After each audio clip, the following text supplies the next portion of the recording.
Hey everyone, it's Jack and Ross from Cultaholic.com. It's Monday morning, how are you? Lovely, how are you? I'm not too bad. My hay fever's starting to subside. Pollen is subsiding. The Arsenal last week was a nightmare, but thankfully the flowers have closed up. Yes, that's what you want. Is that why? I don't know. Oh right, I thought that was the actual science behind it. Right, let's take a look at some wrestling headlines. First of all, a former WWE star has shown up on Impact's Slammiversary. Secondly, we take a look at Undertaker's listed opponent for SummerSlam in August. And finally, tonight on Monday Night Raw, WWE have announced a big return. So first of all, last night it was Slammiversary, Impact's biggest event. It was Bound for Glory, one of the biggest Impact pay-per-views. I'd say Slammiversary's got it over Bound for Glory. Right, okay. Tessa Blanchard had a golden bat.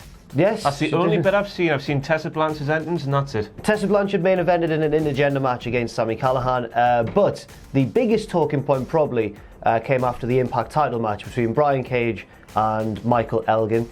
Oh yeah, there's spoilers by the way, be careful, I'm about to spoil the show right now. 3, 2, 1. So back in the room. Yes. So Brian Cage retained the title, and then Michael Elgin was not happy. He beat up several people around the ring and stuff like that. But then he was stopped by a mysterious man in all black and a mask who hit him with a gore, and then did Rhino's taunt, and then ran away. Did he just look like a ball? He looked very boxy, and I think it was almost certainly it was Rhino. It was definitely Big Terry, Big Tez. It was. I can't believe he's still going. But fair play to him. The gore looked good. It surely is Rhino. Several news sources have reported it as being Rhino, even though you never saw his face at any point. He also hit the gore in a very Rhino fashion. And even before the show, he tweeted that he was in the town. Right. Yes. So Are they in Texas, were they? I think so, yeah. Yeah. He obviously used to wrestle for Impact before. In fact, I think he was... I can't remember if he was Impact champion or NWA TNA champion. I think he was the NWA version, wasn't he? Yes. Yeah. He was champion back then when he wrestled for them. He was like a proper main eventer in Impact, and then went back to WWE and won the SmackDown tag titles with Heath Slater and everything. And now he's back in Impact Wrestling. Of course, back in May, he turned down a new offer from WWE. God, he revealed himself that he turned down double his current pay, so roughly, I guess somebody guessed this, 500 grand a year to sit at home. They didn't want to wrestle, just to sit at home. Why did he turn it down? I've got no idea. He must just love the business that much. Fair enough, if that's what he wants. It looks like he's got a feud straight away with Michael Elgin, if that's what he wants as well. I think that's a main event level feud in Impact Wrestling these days, I'd say so, probably. I reckon it'll be like the secondary feud just behind whatever the title feud is. Who is going to challenge for the title coming out of that event? Maybe Eddie Edwards. I'm not sure. Moose got a win on the show as well. What are you laughing about? Just Moose. I miss him, I do miss him. He beat RVD. Did he? Yeah, fair play to him. Was RVD noticeably blazed? I've not seen it. Because I watched Impact a couple of months ago and he came out for an entrance and his eyes were just red. And it was amazing to see. I don't know, but Moose did pick up the victory. But Eddie Edwards also got a win over Killer Cross, who is... It seems, I think he's on his way out with Scarlett Bordeaux as well. He wants out. Yeah, that was it. In a first blood match, Eddie Edwards broke a kendo stick in half and stabbed him with it. Nice. So yeah, it seemed like a pretty entertaining show. I haven't watched all of it yet, but I'm going to. And Rhino seems to be back in Impact Wrestling. Good for him. Good for him. Next up, this is a news story that you actually pointed out to me before we came on camera. No, I think it's weird. SE Scoops? SE Scoops. SE Scoops. Yes. The second branch of SCU, yes. It's weird because normally when local radio stations and television networks and all that malarkey advertise WWE shows, they always have placeholder events that never actually end up happening. Yeah. They're just to sell tickets. And it's always the Universal Champion taking on the biggest rival on TV at the current time, or the WWE Champion taking on the biggest current rival on TV at the time. But this time for SummerSlam, they've got the Undertaker versus Drew McIntyre. And I thought that was weird seeing the Undertaker in one of those placeholder roles when this feud with Drew and Shane isn't the top feud on the show at the minute. Right. Maybe it's considered the top feud by people... By Shane McMahon. Yes, of course. And nobody else. So, this is from local advert listings in the Toronto area where SummerSlam has, of course, taken place on August the 11th. And it's early. It lists... it's normally towards the end of August, isn't it? It's got Undertaker listed as having a match with, as many of us actually think probably will happen, a singles match with Drew McIntyre, which would suggest that something's going to happen in this upcoming Extreme Rules tag match. Presumably deleted that. Drew pins him, presumably. Well, you'd imagine. And then Drew pins him again at SummerSlam and retires him, hopefully. That's what I would like to see. That's the best of this situation, to make Drew McIntyre the main event level player he actually is. I'd like to see him have one more send-off. Maybe it's Survivor Series. I guess it would be nice, yeah. Or Mania, but I think Survivor Series is more apt because he debuted there. The gobbledygooker could come out. They could have a big hug. Hector. Yeah, they could have a hug. Because they both... Was it the same Survivor Series that debuted? I think it was. Yeah, excellent. Me and Gene trying to save that segment. Bobby the Brain Heenan. Was it Roddy Piper? It was Roddy Piper, wasn't it? Was it? I can't remember.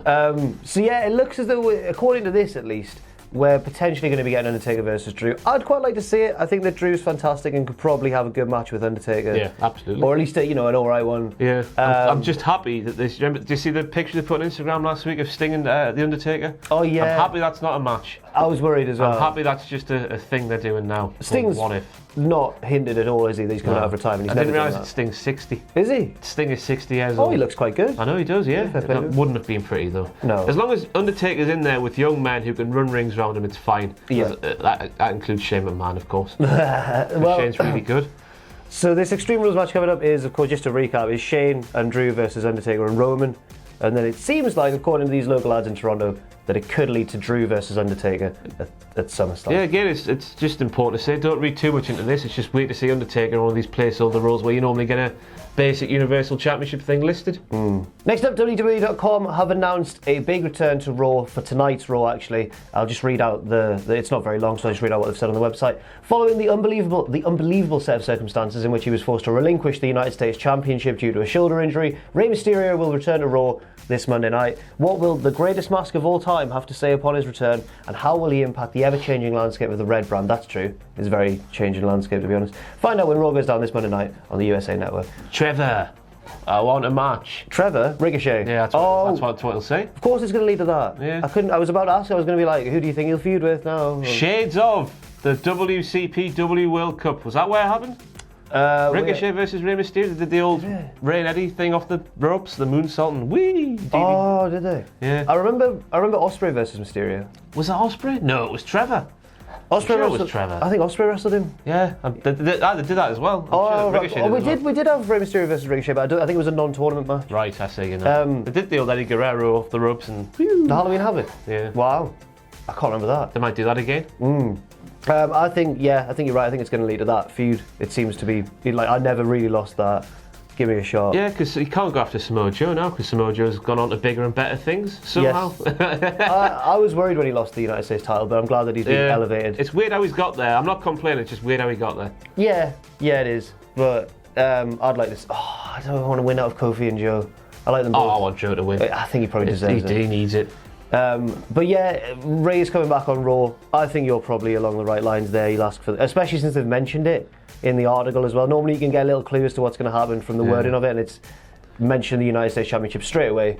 So I reckon. But then Ricochet's currently feuding with AJ Styles. I know you would have thought that at Extreme Rules you would have got AJ Styles again against Ricochet with some sort of stipulation thing, but maybe not.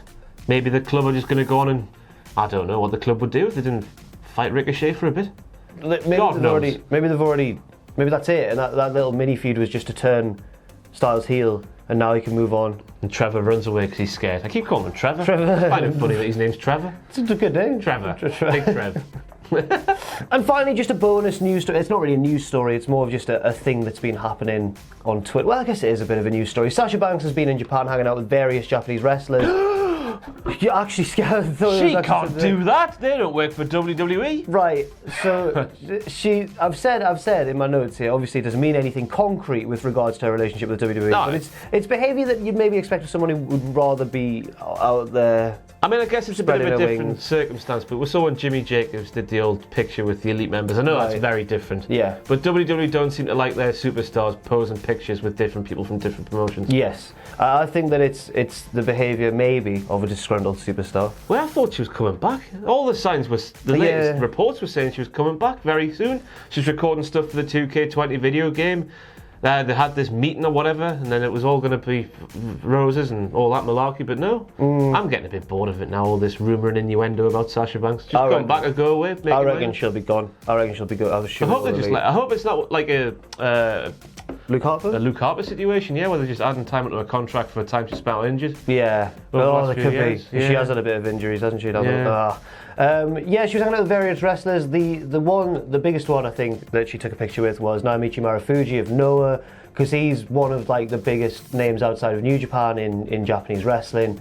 And he was in the G1 a few years ago, I seem to remember, and had a feud with Okada over the title as well. Because in Japan, sometimes they'll just do that. They'll just have a loan of one of the top stars and just have a bit of a feud, and then off he goes. That's how it should be. Yeah, it should. It would be nice, wouldn't it? We'll be friends. Yeah. So I wonder what Sasha Banks is going to do.